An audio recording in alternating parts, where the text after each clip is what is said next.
Shannon Woodward, one of my best friends. A lot of my best friends are here tonight because I love them and I'm obsessed with them and I'm loyal. And they've taught me pretty much everything I know. But Shannon, actually, I used to sleep on her couch. And I was couch surfing on her couch, and I used to eat her frozen chicken tenders from Trader Joe's. They were so good. Here's the thing about that woman. We've kind of like raised each other. I'll get into it in a second, but basically, one time I said, I'm not a feminist because, I don't grow hair underneath my arms and stuff like that, because I really didn't understand what that meant. And she lovingly pulled me aside as the strong woman she is and great friend, and those are great friends. And she goes, hey, this is what the word feminist means. And I was like, what? This whole time? I'm a feminist.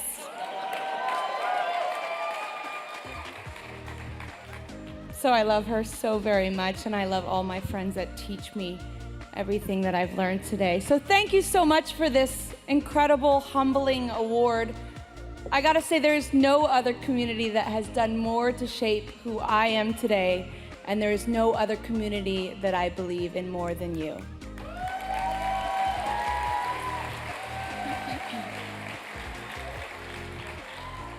This community here tonight has achieved more progress toward a more perfect union in a short amount of time as any group in our history.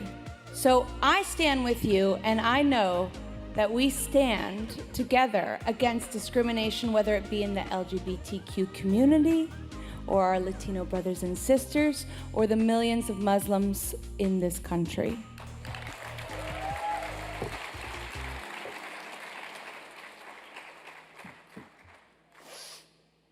I'm just a singer-songwriter, honestly. I speak my truths and I paint my fantasies into these little bite-sized pop songs. For instance, I kissed a girl and I liked it. Truth be told, I did more than that. And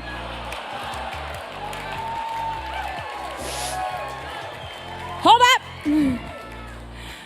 But B, how was I going to reconcile that with a gospel-singing girl raised in youth groups that were pro-conversion camps? What I did know is that I was curious. And even then, I knew sexuality wasn't as black and white as this dress. And honestly, I haven't always gotten it right. But in 2008, when that song came out, I knew that I started a conversation that a lot of the world seemed curious enough to sing along to. So, let's take a trip down memory lane for 1 second. My first words were Mama and Dada, God and Satan. Right and wrong were taught to me on felt boards, and of course through the glamorous Jan Kraus, crying diamond teardrops every night on that Vaseline TBN television screen. Make some noise if you know who I'm talking about. R.I.P. When I was growing up, homosexuality was synonymous with the word abomination and hell. A place of gnashing of teeth, continuous burning of skin, and probably Mike Pence's ultimate guest list for a barbecue. No way, no way. I wanted the pearly gates and the unlimited froyo toppings. So, most of my unconscious adolescence, I prayed the gay away at my Jesus camps. But then, in the middle of it all, in a twist of events, I found my gift. And my gift introduced me to people outside my bubble. And my bubble started to burst. These people were nothing like I had been taught to fear. They were the most free, strong, kind, and inclusive people I have ever met. They stimulated my mind and they filled my heart with joy, and they freaking danced all the while doing it. These people are actually magic, and they are magic because they are living their truth.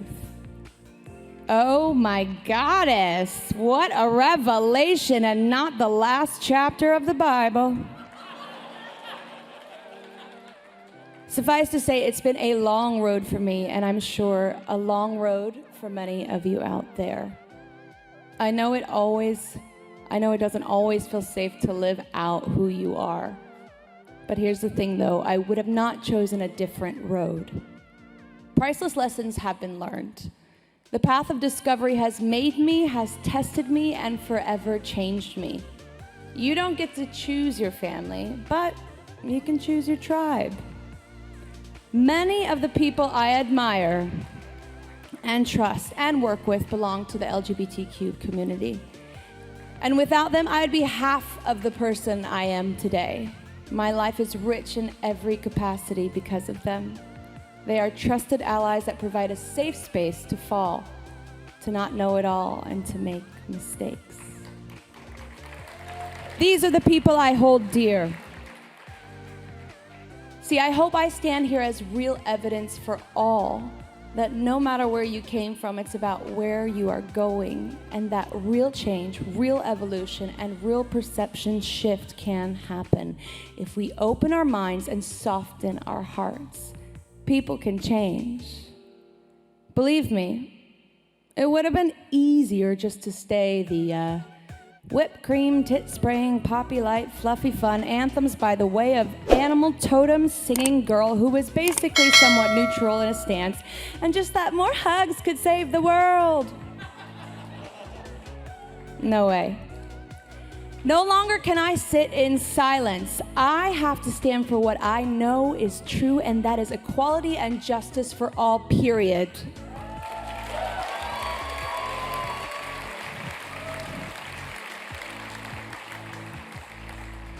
That's why the HRC is so important, and I am so grateful for them being on the front lines every day, from civil union legislation to repealing Don't Ask, Don't Tell, to getting rid of DOMA at the Supreme Court, which paved the way for marriage equality across the country, and continuing to fight for trans equality amongst all things.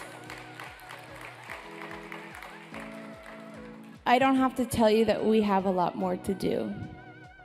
We have to create a safe space for us to ask questions of ourselves and others, and to keep the conversation going.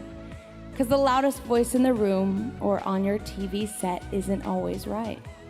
But that little voice inside of you pushing you to discover who you are is a trusted friend. None of us have the answers, or all of them at least. But it's time to lead with empathy and grace and compassion now more than ever, to find the unity we need now.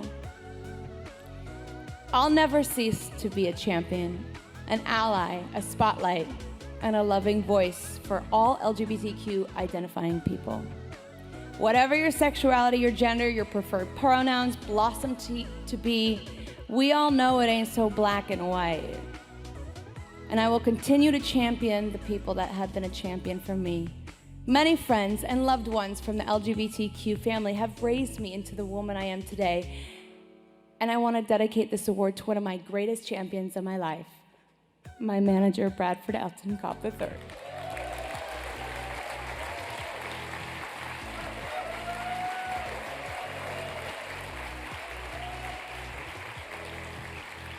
I think it's almost been like 15 years, because he believed in me before it all, secretly paying my rent for years and bringing me leftovers from Hamburger Scaries.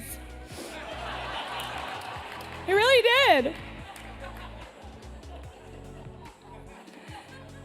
I know we really connected on a soul level, though, because we came from the same upbringing where it was difficult to be our authentic selves. We had similar struggles breaking out of our suppressive shells, but we kept inspiring each other, challenging each other, and retiring our past frame of mind. We broke the cycle, and now we're living our best, most authentic lives.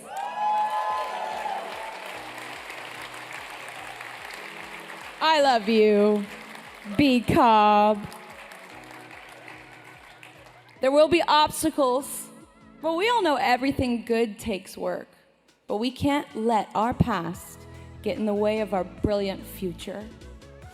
These days, I get an incomparable high from finally knowing myself, and it feels more real than any story I was ever told on a felt board. It feels sparkly as fuck. And truth be told, I think a lot of that has to do with the magic that has rubbed off on me from all of you. Thank you so much.